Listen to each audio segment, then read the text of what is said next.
बिस्मिल्लाहिर्रहमानिर्रहीम। अस्सलाम वालेकुम। मैं हूँ डॉक्टर सबा ज़रदाश फ़ुहारी, एक दफ़ा फिर आपके साथ। उम्मीद है आप सब खैर खैरियत से होंगे और अपने घरों में शादो आबाद होंगे। तो जनाब, चलते हैं आज की वीडियो की तरफ। सर्दी आ रही है तो हम सर्दियों से रिलेटेड ही टॉपिक्स को सबसे पहले एड्रेस कर रहे हैं, जिसमें एक सबसे बड़ी चीज़ जो हमें होती है वो ये होती है कि सर्दियों में जोड़ों में दर्द बढ़ क्यों जाता है।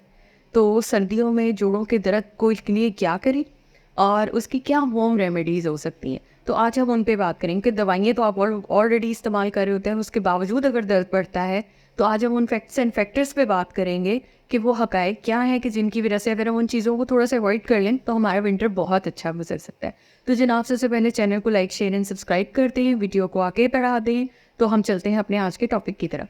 तो सबसे बड़ी चीज़ ये कि ऑस्टियोआर्थराइटिस यानी जॉइंट या रूमेटॉइड आर्थराइटिस यानी जो छोटे जॉइंट्स का ये वाला ये इन जगहों पे जो स्टिफनेस है, सुबह उठ के मुठ्ठियाँ नहीं बंद हो रही होती, बिल्कुल ही जो है वो हाथ अकड़े हुए होते हैं, जिस्म में कड़ाव की कैफियत होती है, जोड़ों से चला नहीं जा रहा होता, तो ये सारी चीज़ें जो है वो आपको एक डिस्कम्फर्ट के लेवल पे लेकर आती हैं। अब आर्थराइटिस किसी भी किस्म का हो, अगर आपको दर्द है तो दर्द का मतलब होता है जिस्म में सोजिश होना, उस जोड़ की सोजिश होना, उसके इर्द गिर्द झिल्लियों की सोजिश होना, उस हड्डी में सोजिश होना, उसके पानी में सोजिश होना, ये तमाम चीज़ें उसके साथ आती हैं। तो सर्दियों में ये होता है कि आपकी मसल की स्टिफनेस बढ़ जाती है, यानी आपके पट्टे थोड़े से ज़रा स्टिफ हो जाते हैं, उसकी वजह से भी कुछ दर्दें जो हैं वो बढ़ जाती हैं। तो आज हम बात करते हैं कि सबसे पहली चीज़ ये कि होम रेमेडीज़ क्या हो सकती हैं। सबसे ज़्यादा हमें जो हमारे साथ मसला होता है हमारे पेरेंट्स का। तो पेरेंट्स को जो है वो बड़ी हद तक सर्दियों से भी बचाना होता है और दर्दों से भी महफूज रखना होता है। दवाइयाँ हम सभी दे रहे होते हैं और एक हद तक दे रहे होते हैं, लेकिन उसके बावजूद भी बात बन नहीं रही होती। तो सबसे पहली चीज़ जो करनी है वो ये करनी है कि कपड़े गर्म इस्तेमाल करवाएं। उनको स्टॉकिंग्स या नी कैप्स या इस तरह की कोई गर्म चीज़ें वो उनके पास हो। उनको बहुत ज़्यादा जो है वो वेदर जिसे कहते हैं आप, यानी एक जगह से दूसरी जगह पे बहुत जल्दी जल्दी ट्रांसफ़र ना करें, ठीक है। यानी स्पेशली जो मैं कहती हूँ कि मतलब शहरों में जो ट्रांसफ़र उनका है, अगर ये वाला सीज़न है, आपने कहीं दूर जाना है या कुछ करना है, तो इट्स द बेस्ट सीज़न। आपने अगर अभी मूव होना है तो हो जाए। बहुत सर्दी या बहुत शदीद ठंड में मूव होना जो है वो ज़रा थोड़ा सा जो है ट्रबलसम होता है। उसके साथ ये कि कपड़ों का इंतखाब जो है मौसम और उस शहर के हिसाब से कीजिए। अगर एक शहर में गर्मी सर्दी ज़्यादा है, एक में कम है, तो उस सूरत में जो है वो कपड़े उस जगह के हिसाब से रखें कि जहाँ पे आपने रहना है। घुटनों को किसी मफलर में, किसी कंबल में या किसी भी कंफर्टर में आप जो है वो उनको ढक के रखिए। डायरेक्टली उनको जो है वो किसी तरह भी कोल्ड एक्सपोज ना कीजिए। उसके बाद ये है कि एकदम मत चलना शुरू कीजिए। जब भी चलना है पहले वार्म अप कीजिए, यानी टांगों को पहले एक दो दफ़ा अच्छी तरह मूव कर लें। बाज़ औक़ात ये होता है कि पेशेंट्स की सबसे बड़ी कंप्लेन ये होती है कि वो खड़े थे और खड़े से गिर गए, क्योंकि एकदम उनका वज़न नहीं पड़ा और एकदम उनको जो है वो जोड़ नहीं सहार सके और वो पीछे की तरफ गिरे। तो उसका आसान हल ये है कि आप पहले बैठे हुए टांगों को हिला लें ताकि खून की सर्कुलेशन थोड़ी बेहतर हो, आपकी टांगें थोड़ी वार्म अप हो जाएँ तो आप चलें।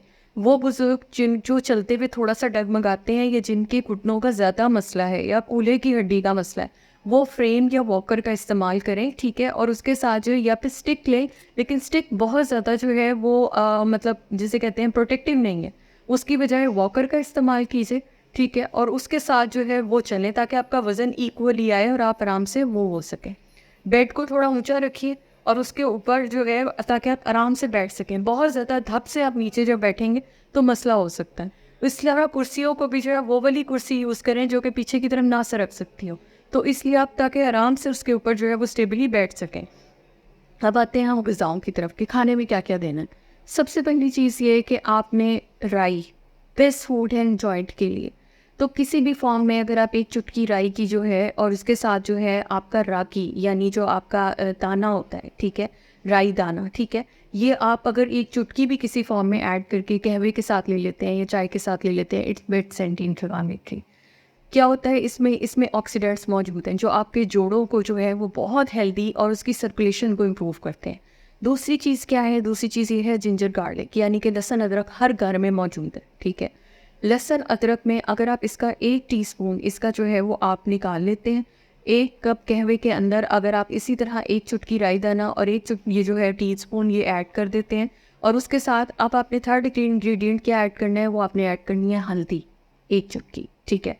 तो ये एक बेस्ट आपकी डेली की टी है। अगर आप 1 कप सुबह 1 शाम कंज्यूम कर लेते हैं तो आपके जोड़ों की दर्दें बहुत कम होती है। हल्दी चूँकि एंटी इन्फ्लेमेटरी है, जिस्म में किसी भी किस्म की सोजिश होगी उसको कम करती है। कच्ची फॉर्म में मिल जाए तो कच्ची, और पाउडर फॉर्म में मिल जाए तो पाउडर, जो भी मिल सकता है आप उसको ज़रूर यूज़ करें। नट्स यानी किसी भी फॉर्म में, स्पेशली बादाम जो है, बादाम खाने में अगर आपको मसला होता है तो पाउडर फॉर्म में ले लें, नहीं है तो रात को भिगोते हैं, सुबह को निहार मुँह या जैसे भी आपका दिल चाहे आप दरमियान में वो बादाम ले सकते हैं। बादाम में ओमेगा 3 फैटी एसिड्स होते हैं, जिसकी वजह से जो है आपकी सर्कुलेशन बेहतर होती है, इम्यूनिटी बेहतर होती है, जॉइंट हेल्थ बेहतर होती है। फ़िश का इस्तेमाल, सैल्मन फ़िश का जो कांटा है इसके अंदर कुदरती तौर पे कोलेजन मौजूद है, तो फ़िश के अंदर ओमेगा 3 फैटी एसिड्स के साथ कोलेजन की वो वाली यानी कि जो कॉन्ट्रैक्टिन कोलेजन है वो मौजूद होता है, जिसकी वजह से जो है आपके जॉइंट बहुत जल्दी हेल्दी रहते हैं। उसकी टैबलेट्स भी मिलती हैं, अगर वो लेना चाहें तो आप वो ले सकते हैं। मछली के तेल की अगर आप कैप्सूल लेना चाहें तो मतलब ले सकते हैं, लेकिन ये कि उन लोगों के लिए जो कि जिनको सूट करते हैं, जिनको सूट नहीं करते वो ये ना लें। उसके बाद आते हैं हम कि जी और क्या हम इसमें ले सकते हैं।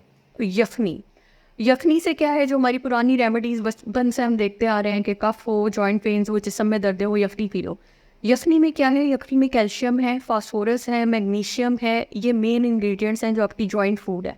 तो अगर आपकी कोई कॉन्ट्राइंडिकेशन नहीं है, आपको ब्लड प्रेशर या इसके साथ जो है गुर्दों का कोई इशू नहीं है और आपको मालिश की तरफ से इजाज़त है, तो आप ज़रूर यखनी का जो है वो 1 कप गर्मियों में कंज्यूम करें। हाइड्रेशन अच्छी रखें, किसी भी फॉर्म में कोई भी लिक्विड आपने अच्छा लेना है। अब हम आते हैं उन फूड्स की तरफ कि जिनको आपने अवॉइड करना है। ग्लूटेन कंटेनिंग फूड्स आपकी जॉइंट्स को बहुत जल्दी ख़राब करती हैं। कार्बोहाइड्रेट्स आपके जॉइंट्स को ख़राब करेंगे। उसके साथ जो है MSG, ये आपके जॉइंट्स को ख़राब करता है। तो ये मेन फूड ग्रुप्स हैं कि जिनको आपने अवॉइड करना है, स्पेशली फ्राइड आइटम्स, तली हुई चीज़ें, बेकरी की चीज़ें, जंक फूड्स। आप खुद नोट करेंगे कि जिस वक्त आप इन फूड्स को कंज्यूम करते हैं, आपने बहुत ज़्यादा कोई पिज़्ज़ा ले लिया है, आपने कोई बाहर से बिस्किट्स वगैरह खा लिए हैं, आपने कोई फ्रेंच फ्राइज़ ले लिए हैं, कोई कबाब ले लिए हैं, कोई इस किस्म की चीज़ें लेनी है, आपके जॉइंट की पेन्स वर्स हो जाएंगी। तो इन चीज़ों को अवॉइड करने का तरीका ये है कि जो चीज़ें आपको साइड में नज़र आ रही हैं, चार्ट्स में शेयर करती जा रही हूँ, कि उनके साथ आपने अपने आप को जो है एडजस्ट करना है, आपने अपना विंटर हेल्थी बनाना है। तो उसके लिए ये चंद एहतियातें हैं जो मैंने आपको बताई हैं कि आपने ये करनी है, चंद ग़िज़ा का इस्तेमाल है जो करना है। कोई सवाल आपके हो तो आप मेरे से वीडियो के नीचे कमेंट करके पूछ सकते हैं। फिर मिलेंगे किसी नई वीडियो के साथ, तब तक के लिए अपना बहुत ख्याल रखिएगा। अल्लाह हाफ़िज़।